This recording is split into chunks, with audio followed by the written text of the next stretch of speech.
আর যারা নৌকায় রয়েছেন মৎস্যজীবী ভাইয়েরা তাদের দৃষ্টি আকর্ষণ করছি, আপনারা প্রত্যেকে নিজ নিজ নৌকায়। আমি মৎস্য এবং প্রাণী সম্পদ মন্ত্রণালয়ের মাননীয় মন্ত্রী। আমিও আপনার এলাকায় এরকম রিডিং পিরিয়ডের সময় আমিও কিছু জেলেদের বিজিএফ কার্ড দেওয়ার জন্য প্রস্তাব করেছিলাম, কিন্তু মাননীয় প্রধানমন্ত্রী আমি যে সংখ্যক জেলেদের জন্য বিজিএফ কার্ড অনুরোধ করেছিলাম সেক্ষেত্রে উনি কেটে দিয়েছেন, কিন্তু আপনার ক্ষেত্রে তিনি কলম বসান নাই। এই যে মাননীয় প্রধানমন্ত্রী রাঙামাটির ক্ষেত্রে কলম বসান নাই, এটাই তার আন্তরিকতা। এই আন্তরিকতার কারণে আমাদের কিছু করণীয় নাই।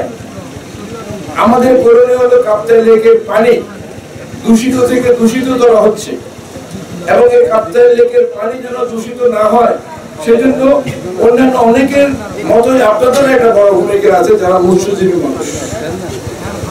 এখন পানি কমে গেছে, দেখতে পাচ্ছেন পাড়ে পাড়ে কি সমস্ত জিনিসপত্র গুলা এখন দেখা যাচ্ছে, এগুলো সব পানির নিচে থাকে এবং পানির নিচে চলে যায়। এই দূষিত হওয়ার কারণে অনেক প্রজাতির মাছ বিলুপ্ত হচ্ছে, এবং এই যে মাছের উৎপাদনও যে বৃদ্ধির ক্ষেত্রেও এটা ব্যাঘাত ঘটছে।